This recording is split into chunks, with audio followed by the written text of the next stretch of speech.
I'm sick to my stomach. I love that man. I love him. So freaking pissed. The people we meet on vacation movie. He is a year now. Okay, good morning vlog. I thought this week that we could do like a couple days in my life vlog style slash kind of chatty FaceTime almost style vlog. Right, you will hear in the background some panting.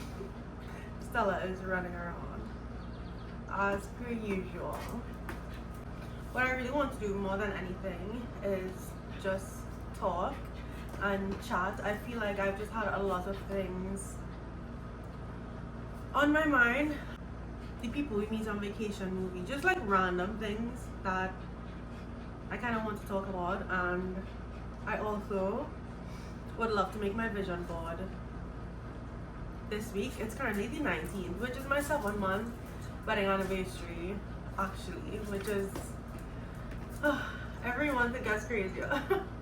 That so much time has already passed. I just feel like, I don't know, it's just come and gone so quickly that so soon it's going to be like our anniversary, and that would be genuinely trippy. I don't even know how to grapple with the fact that that was 7 months ago. Anyway, that's crazy, but that is also besides the point. I don't know. The first thing that I wanted to talk about was the people we meet on vacation movie. I watched it on Saturday with my husband, and I've been waiting to watch it. I actually read it in the vlog that you will see before this one, where I read that, Catching Fire, and my current read, which is The River is Waiting by Wally Lamb. I'm really loving that one. I would like to finish that today, but that will be in another vlog. So right now there are a lot of inceptions going on, if you will, but yeah. The people we meet on vacation movie. I don't know. I had some thoughts, to be honest, because also, yes, this concealer color is way too light. I bought two. I went and I swore that I bought the correct shade. I didn't. It was too dark. I went back the next day. I got the exact shade. Like, it is in code name, the correct numbers and letter. And I literally asked a worker for help. But this is the shade that I got, which is not the shade that I usually use. So I'm not sure what happened with that, but I just kind of mix this one with the dark one if it's too light, and kind of call it a day. But yeah, I watched the movie, and it was an interesting experience because my husband obviously did not read the book. I don't know if that's obvious, but he did not read the book. He doesn't really read, so he enjoyed it a lot more than I did, which usually doesn't happen with rom-coms. I am like a sucker for rom-coms typically, and so him enjoying it a lot more than I did was very shocking. But it's not shocking when you think about the fact that I read the book last week and it was so fresh in my mind and I really enjoyed it. So there were a lot of bits and pieces of the book that I really appreciated, and that was so fresh on my mind that it was so noticeable in the movie that they weren't there. And I wrote a very impassioned letterbox review about it after watching it on Saturday. Yeah, I just felt very passionate about the things that I missed in the movie. I finished it and I just felt very empty. I remember thinking so many times, where is this? Why is this cut so short? Why did Alex Stephanie, what the hell is her name? Not even Stephanie, Sarah. I feel, okay, I'm sorry. Let me retract that last statement and give a spoiler warning. I'm going to talk about the People We Meet on Vacation movie, just assuming that everybody has already seen it, and that might not be the case, but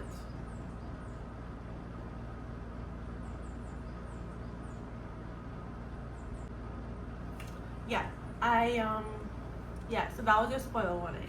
My first issue, well, actually not my first issue, this is not an order, it's just the first one that comes to mind.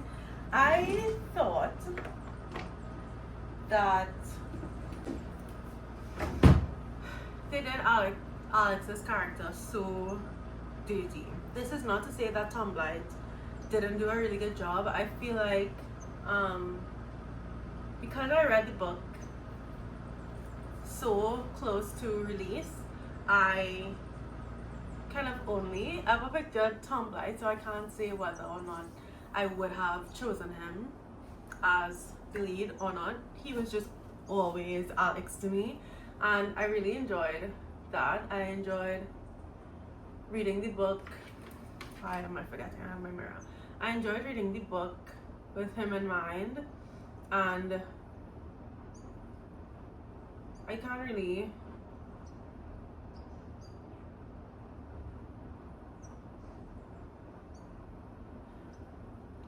talk about casting for this movie without speaking about Emily Bader, my perfect poppy. She was actually so fantastic, and I think she was by far the highlight of the movie to me. I feel like she really brought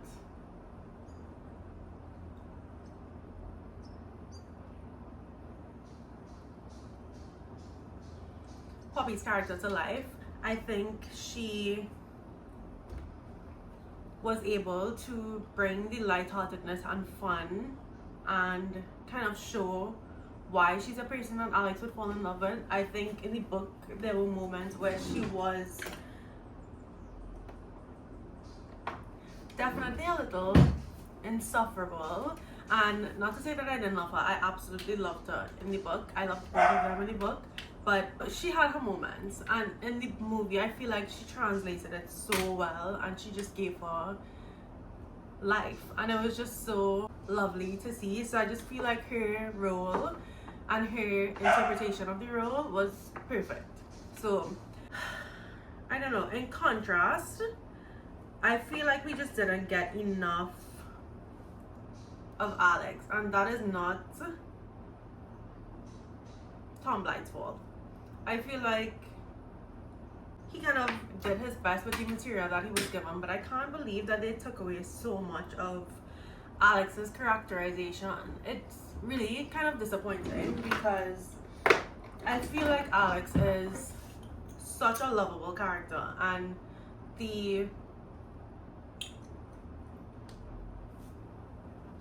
depth that we got from him in the book, I feel like would have really lent itself well to him becoming like kind of an iconic rom-com character, because he is already so likable, but he also kind of has his issues, and he has things that he needs to work on, and he also has some kind of insecurities that he but kind of part of their romance was that Poppy saw him and Poppy didn't find him boring, and he didn't feel like he was boring when he was with her. And I don't know, we didn't get enough Alex.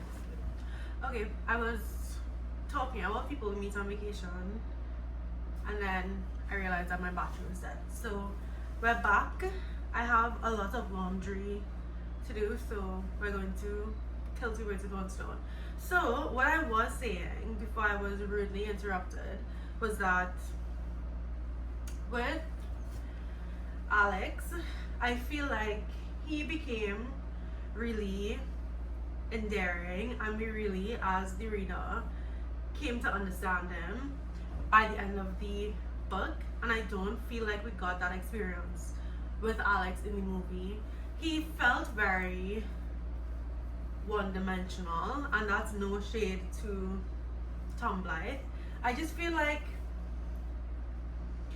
I don't know, I've just been thinking about how interesting it is to kind of see the difference in what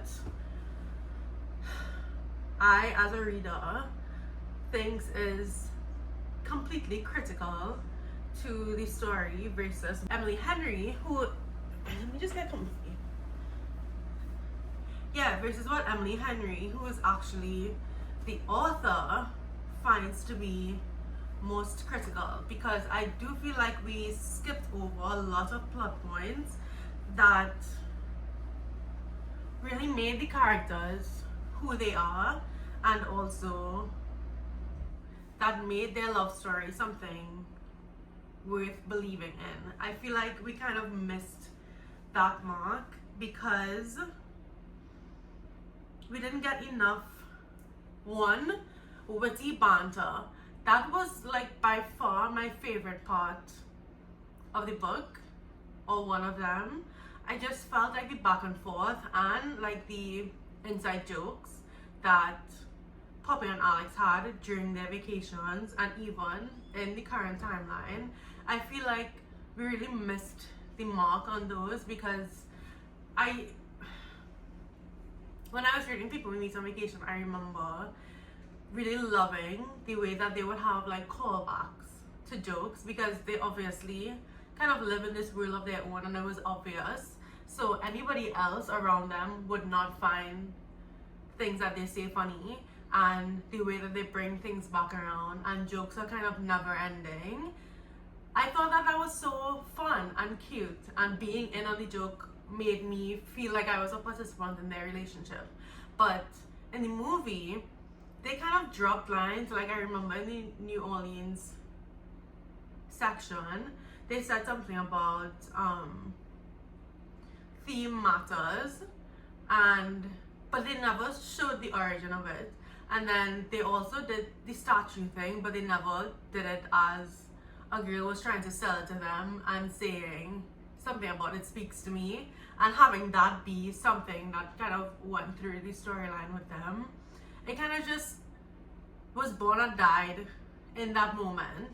And I just feel like that is such a missed opportunity to really connect with our characters and see why their bond is so special. So their witty banter and their jokes was dearly missed for me specifically. I don't know about anybody else, but I feel like that's what I was really looking forward to, even more than like traveling. And then the sick scene / Norway situation, I'm sick to my stomach that it was 1 minute long. What? We get that he missed his flight and that he showed up for her, and that was really sweet of him, but we don't get the bonding of that moment. And because we don't get that bonding, I don't feel like we really got a lot of bonding between them at all, aside from maybe the initial car ride.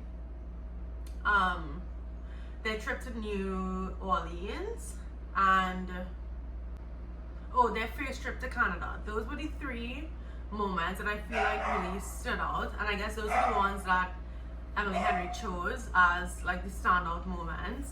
But even Italy, I was so freaking pissed at the way that they completely watered down that pregnancy scare scene. I don't know if maybe people thought that the whole vasectomy of it all was very problematic, but I think when you peel it back and you kind of understand where Alex's fear came from, and the fact that he kind of came to that realization in that moment that this is the person that matters most to him, and he has this fear that he didn't even really consider, because he's somebody who wants a life with a wife and kids. This is kind of one of his core values. That's something that he's sure of.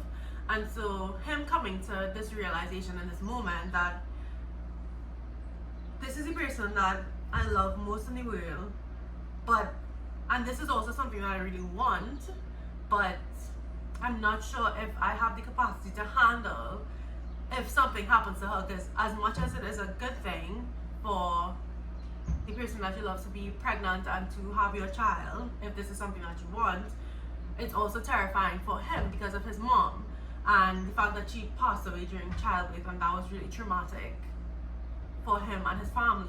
So it was just, it felt like we never got any Alex backstory and that was just really sad in my opinion. I think it took a lot away from the story of both of them falling in love and being in love and knowing each other in an intimate way that nobody else does, and it took a lot away from his character, who I thought could have been a really great rom-com movie character, and it just felt like they didn't do him justice. I thought the New Orleans and Canada montages were both really fun. I thought that visually the movie was really nice to look at, and I loved, as everybody's saying, how colorful it was, and I loved actually the writing, like the font they used and the different colors for each different summer. I thought that that was really cute, and I loved like seeing that consistently throughout the plot. Another big issue, why is she screaming? Nothing is happening. She's safe inside. Yeah, another big issue that I had was the lack of longing and yearning and moments of stillness between them.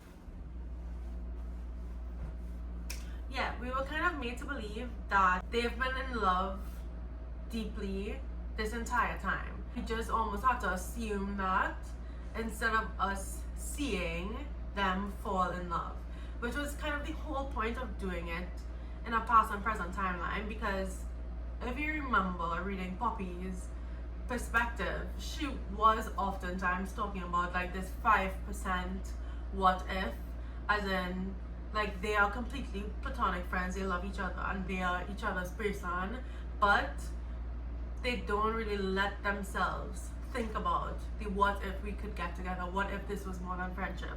And I think that that was such an essential part of the story, because it makes you know that obviously they were not like head over heels in love with each other the entire time, but there was always something in the back of their mind that said, yeah, but you're not in love, but what if you were? What if you all could be together? What if you were compatible? Because obviously they kind of told themselves from the very beginning that we're not compatible, we're not alike, it wouldn't make sense for us, which is why they did this whole let's be friends thing instead of the almost automatic instinct of two attractive people who come from the same place, who go to the same university, who live in the same world, and who are attracted to each other. Let's fall in love. Quite literally what happened to me. So I feel like that's the only reason they didn't immediately fall into a relationship, because they felt like they weren't compatible. So they went with friendship, but there was always that 1 to 5 to 10% of them that was like, okay, was that a moment? Did he kind of look at me different? Did he touch me differently? Did he say something that kind of made me question things? We didn't get enough of that in the past timelines or in the present timeline whatsoever. The present timeline had no anger, not enough awkwardness, and not enough fighting to be together. Like, it didn't show the urgency to fix things between them on Poppy's side. It just felt like they kind of got back to normal pretty quickly, which I just I'm saying all of this and I sound like a hater, and I never want to sound like a hater or be super negative about anything. This is not the place for that, and I don't really want negativity to surround me on this channel. But I was really disappointed, and I wish that I could have watched it, to be honest, as a viewer of the movie only, because my husband seemed to have a great time and he kind of went in unbiased and he loved it. So I don't know if maybe I hadn't read the book that I would have been able to enjoy it as its own entity. But even that, I feel like a lot of the ending didn't feel very earned. It just felt like this entire time they were in love with each other, which is why a lot of people who haven't read the book feel like it's a horror story for Sarah, which is it? Yeah, definitely. But I feel like in the book, Emily Henry did such a good job of making it so that they weren't even aware that they were in love, you know? And then at the end, they kind of come to terms with the fact that, oh, maybe we kind of were in love with each other this entire time, but they didn't know it all the time. I don't know, it's complicated because I also don't feel like as a standalone rom-com, like just by itself, it would stand the test of time for me. I don't feel like it's one of those rom-coms that I would be like, oh my god, that was everything and more. Like, that was perfect. 10 out of 10, I love it. I would have watched this over and over and over again. It just didn't give me enough yearning and romance and earned ending. I don't know, it did feel a little bit rushed, and some of the changes I didn't care about that, but there were some omissions, like complete omissions, like him telling her that you invented me made me sick to my stomach in the book, and I can't believe that we missed that. Like, he is a yearner, and the fact that we did not really get a lot of yearning from him. Anyway, let me finish doing my clothes, and then maybe later we could talk about some of the rom-coms that I really love and that have stood the test of time to me and that I feel like are grossly underrated. I feel like that would be a fun conversation to have instead of me just ranting negatively about people who meet on vacation for 10 years.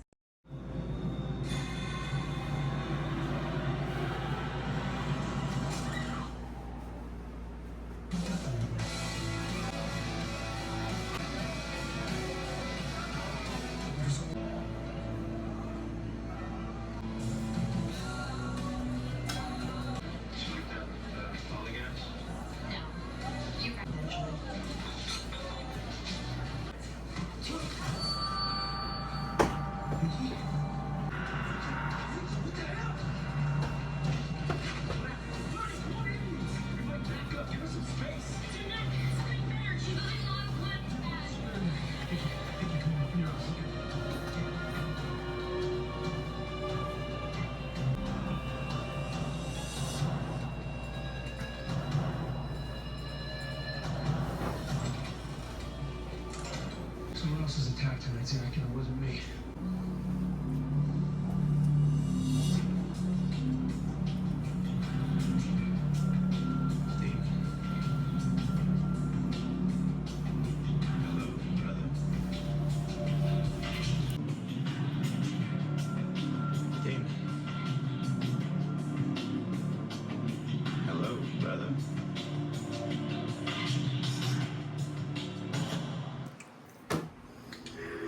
I love that man. I love him. Your hair's different. I like it. It's been 15 years. Damon, thank God. I couldn't take another day of the 90s. That horrible grunge look. So busy. You look that good alive tonight. Okay. Good morning. I am watching Vampire Diaries right now. Honestly, I can't be stopped when it comes to Vampire Diaries. Like, the minute I see it, even as a suggestion, I will watch it because I just love that show so much. I love literally all of the characters. I feel like in season 1, I really loved Elena, and she, I mean, by the end of it, she was insufferable. But in the beginning, I kind of felt for her, and I just love her because she's a part of this show, so I will not tolerate any Elena slander, even though I engage in it myself sometimes. But yeah, I wanted to talk about my favorite rom-coms. I feel like at this point we're just kind of like vlogging, like we're on FaceTime. I'm just yapping. There will be no cute visuals or anything really in this video. It's just me sitting and talking like we're on FaceTime. So the first one is, I will say, like, I put them in 2 categories. One are like criminally underrated, should be talked about constantly kind of things, and then the second one is for like iconic movies that everybody already does talk about, but I still feel like we could be talking about it more. You know, like no amount of talking about it is sufficient. That's what I feel about those.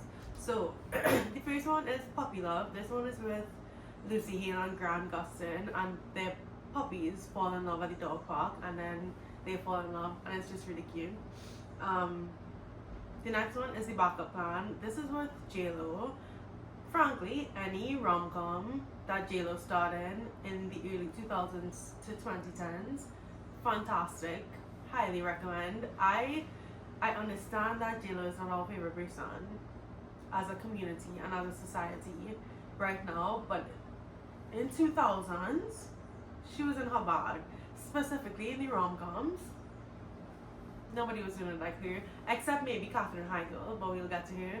But this movie is like by far my favorite. This one is like, she's a super independent woman and she decides to go the route of artificial insemination. So she does it, she has her appointment, and that same day she actually does get pregnant on her first try, and also that same day she meets the person who she sees herself marrying. So the reason she kind of did the artificial insemination is because she just wasn't finding anybody and she was ready to kind of start her family, and then she ends up meeting him, but she's already pregnant. So, and she was pregnant with twins. It was so good. I have rewatched that movie so many times. The next one is Flipped. This one is really cute.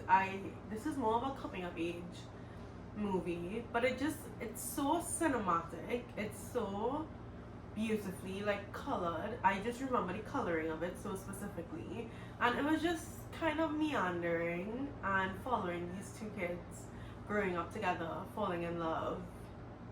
And she had a crush on him, but she was kind of weird when they were younger, and then as they got older, he falls in love with her, and he just thinks that she's like the best thing on planet Earth, and he's obsessed with her, and it was so cute. I love it. Okay, this next one has exclamation marks next to it because this is so criminally underrated. I feel sick to my stomach. This is The Wedding Season with, oh my god, I don't remember his name. Suraj Sharma. First of all, I love that man. He was in How I Met Your Father, which was the spin-off for How I Met Your Mother with Hilary Duff. Let's not even talk about the fact that they cancelled that in season 2 when they were really hitting their stride, and I was obsessed with that show and they cancelled it, and that makes me so angry. But that's beside the point. I love him. Literally anything that he's in, I will watch it just because he's in it. So yeah, he was the main male character, and it was just so cute. It was about this girl who is an economist and she's very career focused, but her Indian parents are like, okay, you're old now, you need to get married. So they set her up and she kind of bombs the date because she has more important things to do, and then they just end up, I think, meeting again and deciding that they will be each other's wedding dates for this long season of weddings, so that people don't constantly ask them when they're gonna settle down and stuff like that. So it was really cute. He was fantastic in it. I love him. Okay, the next one is Just Go With It. This one is with Adam Sandler and Jennifer Aniston. So good. I feel like I don't even need to explain what this is, because I feel like this one is known, but it's not like constantly recognized and highly rated, and that is a sin because I love this movie so much. I think if I'm being serious about myself, this may be my favorite movie of all time. Like, this has to be the one that I have watched the most in my life, because the moment I see it, the moment I even think about it, it's on the TV. Like, I love it. I literally remember the first time I watched it on DVD when it came out with my family in our old living room. Like, I love that movie so much. Okay, next one is Leap Year. I really love this one. This is with Amy Adams and Matthew Good, who is criminally underused in the romance genre. I love that man, and I feel like he's such a good, like, grumpy male lead, and we haven't used him enough. He may be old now, so I don't know if it's too late or what, but I love this one. This is about this girl who wants her boyfriend to propose to her, and he doesn't, and then she hears about this Irish tradition where if you go to Ireland on leap day, you, like, women are encouraged to propose to their significant other. So she flies to Ireland, but she ends up having a lot of bumps in the road, and she meets our main male character, and he kind of takes her from where they are to where she's supposed to be by leap day, and in the process they kind of fall in love. It's so cute and so funny, and his character is just the shining star. He's just so grumpy, but, like, really soft on the inside. I love it. Okay, The Ugly Truth. This is Katherine Heigl at her finest, as well as Jared Butler. He's also in this, and he had his good few rom-coms back in the day. I loved this one specifically because I just feel like it's so funny, and their chemistry is so powerful. In a rom-com, I love an enemies to lovers. That is, like, my favorite thing to see on screen. But I also like a slow burn where they fall in love, like, over a long period of time. I could also get behind that. But an enemies to lovers will always eat on film. So this one is, like, one of my favorites of all time. As well as this next one, The FaceTime. This is with Britt Robertson and Dylan O'Brien. This changed me irrevocably when I was, like, 16.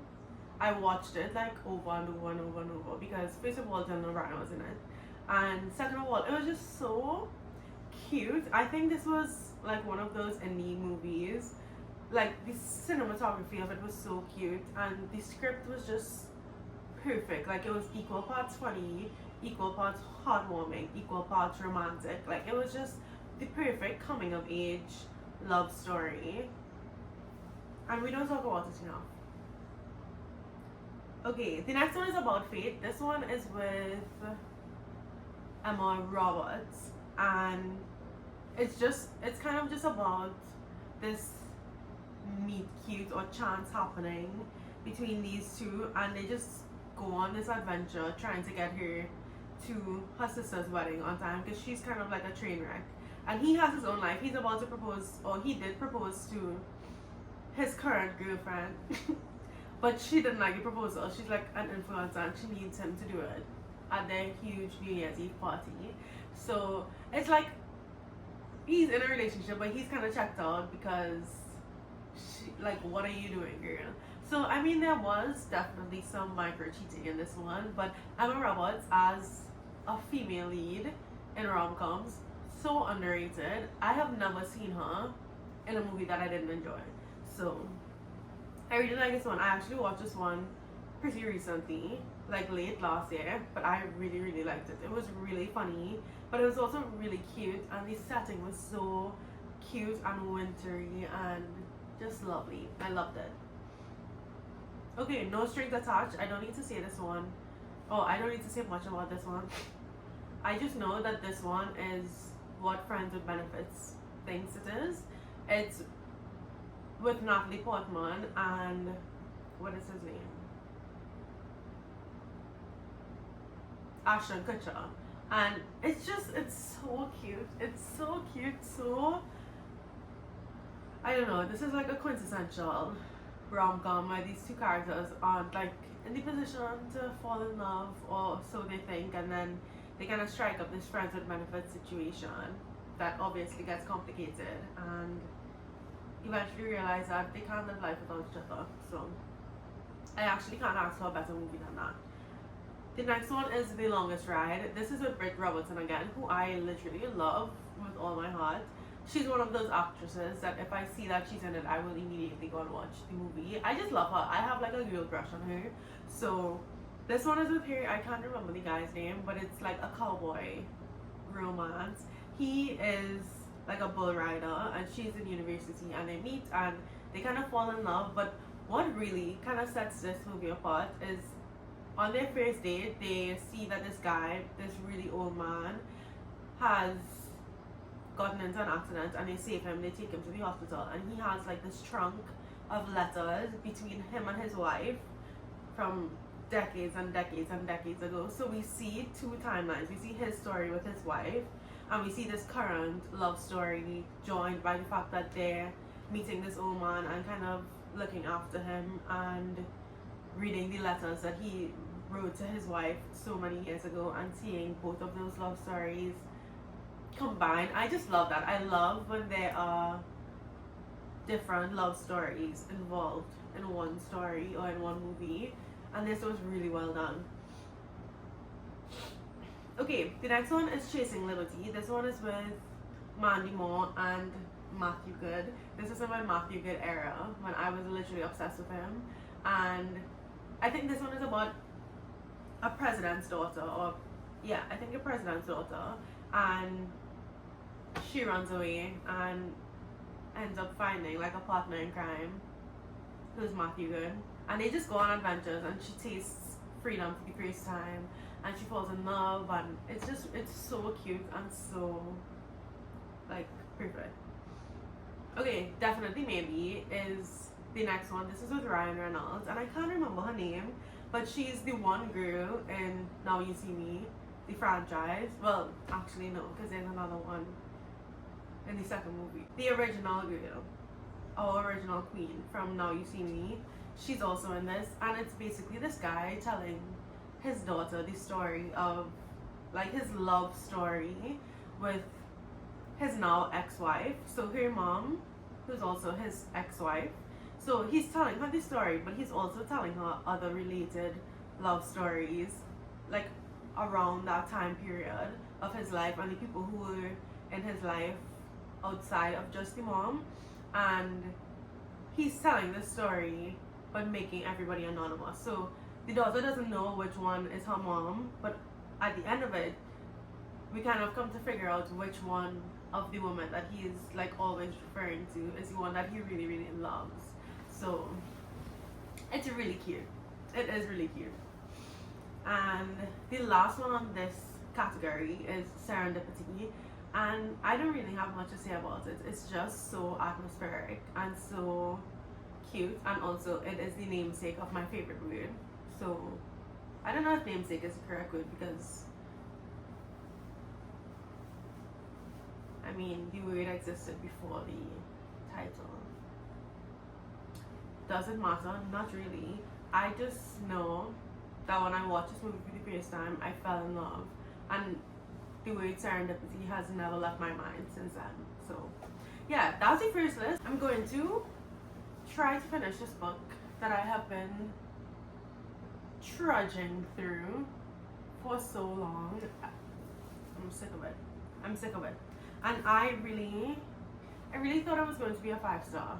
I can't lie. I just, based on the premise and even the first half of it, I was like, yeah, I'm definitely going to love this one. I haven't had a 5-star read in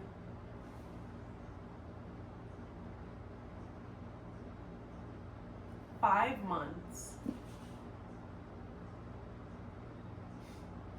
That makes me feel to give up all hope, you know? So I'm really trying to finish this and then get started on something else, because it's just kind of killing me softly. But I also started, so as soon as I finish this one, I think I'll get back into this one, because last night when I couldn't fall asleep, I started a book on my Kindle, and it's a fantasy called In the Veins of Drowning. So I'm 12% through with this one. I'm on page 31. So yeah, I'm excited to get back into this. This one kind of hooked me, and I'm excited to read it. I try not to read fantasy books at the same time, because I don't like getting the worlds confused, and I don't feel like I have a very fantasy brain, if that makes sense. It always takes me some time to like get into that world. So yeah, I try not to let them overlap, but my audiobook right now is the fourth book in the Birch Kingdom series. So I hope I don't get too confused, but the worlds are so different, and I feel like I have a very established understanding of the Birch Kingdom world already. So it's not like I'm trying to establish two worlds in my head at the same time. I'm literally on the fourth book of that series. So it honestly should be fine, but that's a mini reading update for you. I'm just going to sit and try to finish this book and then go to the gym later. Yeah, I guess we'll talk tomorrow because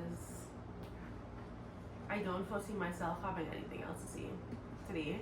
And my brother is also coming home. He doesn't live here anymore, but he's coming home for maybe like a week tonight. So I'm so excited to see him tomorrow, and don't tell him I said that. But I am excited to see him tomorrow. So we'll have like a few things to do tomorrow, but that's it for today. I'll see you then. Would you like to come in? The comment's actually this way. The scene. Listen, I am Team Damon, forever and always, but season 1, Stefan and Elena was so good. It was so cute.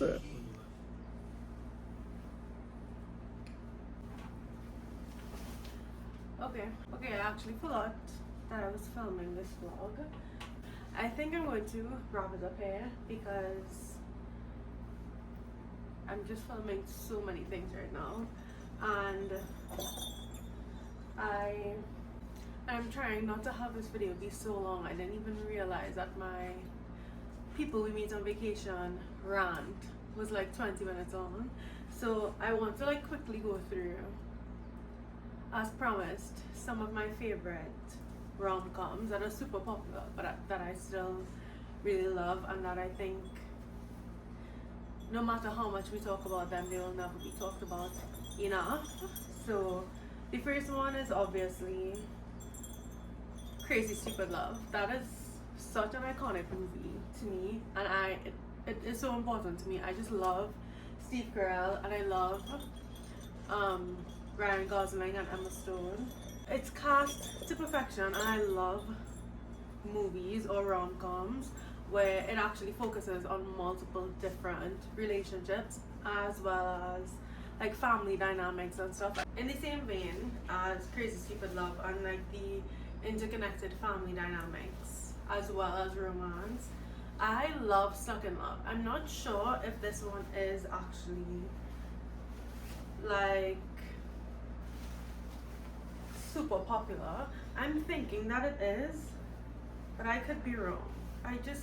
I have heard some people talk about it, but not a lot of people, and so I don't necessarily know where it falls, but I just really love this movie. We have Lily Collins, we have Nat Wolff, we have Logan Lerman, and it's set like on this beach town, or in this beach town, or this beachfront property for most of the movie, and it follows this family who they're like going through a lot in the family. The mom and the dad have separated, and the dad is still like pining over her. He refuses to get over her. So first and foremost, we're following that relationship with the parents, and then we're also following the children's relationship. So Lily Collins ends up falling in love with Logan Lerman, who is just a sweetheart that she finds in her writing class. She's an author, and she is really cynical because of what happened with her parents and because of what she's seen and what she knows, and he is kind of the opposite. He believes in love, and you know, she's just very anti that at this stage in her life. So it's such a sweet romance between the two of them. And then Nat Wolff's character, he falls in love with this girl who is so beautiful and everybody loves her, but she has like a lot of baggage and like emotional trauma that she is kind of working through, and as a result she has some addictions that she is struggling with, and so like being in a relationship with her, and it's his first relationship, and he's just a really soft, sweet boy. It's an interesting dynamic, but it works so well. And then obviously, as I said, we have the parents and their relationship and how they are trying to move forward in their lives and stuff. It's just so good. The whole movie is just perfection. I love it so much. I also really love 27 Dresses. We spoke about Katherine Heigl already, but I just love her. I think she actually can do no wrong. I've never seen a rom-com of hers that I didn't absolutely love. This one is by far my favorite. I love her chemistry with the main male character, and I just think the concept is so cute. Like this girl who is always showing up for everybody and always going out of her way to make everybody else feel special and feel loved on their day, and her not even being sure if she will ever get that kind of love and that kind of relationship that could lead to marriage as much as she wants it. And I think, if I'm remembering it correctly, this one in this movie is where her sister actually falls in love and gets engaged to the man that she's been in love with all this time. So it's a riot, but I really, really love it. And speaking of riot, Bridesmaids, no, not Bridesmaids, Brides Wars, which is controversial whether it's a rom-com or not. There are two romantic storylines, but it really is more of a story, or a chick flick maybe, if you differentiate between chick flick and rom-com. It's more of a chick flick between like showing this relationship between these two girls who've been best friends for their entire lives, and they end up getting engaged around the same time. So they're planning a wedding at the same time, but they also both want to get married at the plaza, and the plaza dates are very, what is this? Whoa. The plaza dates are very limited, and so they're fighting over getting that venue and the date and stuff like that, and it's so fun, it's so funny. I rewatch that one all the time, but I just think the relationship between Anne Hathaway's character and Kate Hudson's character is just so, I don't know, it's fascinating because you could really only go so far in enemy territory with somebody and find your way back if y'all are really like best friends of all time. And it ends up really being very cute for both characters in their romantic life. I love Anne Hathaway's character, her ending, and I also just love the relationship that Kate Hudson's character has with her fiance, and like how that progresses and how we see like the stress of wedding planning and friendship fallouts, and how having the right partner is so important. Somebody who could like understand you and be there for you. It's a very, the romance is there, it's subtle, but it's there, and I love it. I also really love, and this one is like very straight up basic, Letters to Juliet. This I think is the first rom-com that I ever fell in love with and was my favorite movie for many years. I love how atmospheric it is, and I love the soundtrack. I just feel like this is quintessential rom-com. This is what I think of when I think of a rom-com. I love an enemies to lovers in a rom-com movie. Even though I don't necessarily gravitate toward enemies to lovers, or it's not something that really piques my interest that much when I'm reading, but when I'm watching a movie, hate each other, I beg. The last one that I have on my list is Set It Up. This one is, I can't remember their names. I literally can't remember their names. But this one is more recent, but I really, really love it. This one is between these two people who work in the same office building, but not for the same people, and both of their bosses are kind of like pains, so they are trying to set their bosses up so that they can kind of get off their backs. And I don't know, I like an elaborate scheme. I love an elaborate scheme actually when it is not directly related to like the couple pretending to be together. So an elaborate scheme like this where there is this proximity and there is this like colluding with each other, but they're not pretending to be in love, and then the feelings are complicated. It's not fake dating, if that makes sense. I love that. So I really, really love this one. It's so funny and so cute. Their chemistry is so good. And I think that's my last one, if I'm remembering correctly. So I guess that brings us to the end of this video. I don't know if people would like this style of video, because it is literally just me sitting and talking for an hour, but I just love sitting and talking about things. It's almost like a podcast. And I guess this topic of the day ended up being rom-coms. So I hope you enjoyed regardless, and I will see you next time. Bye.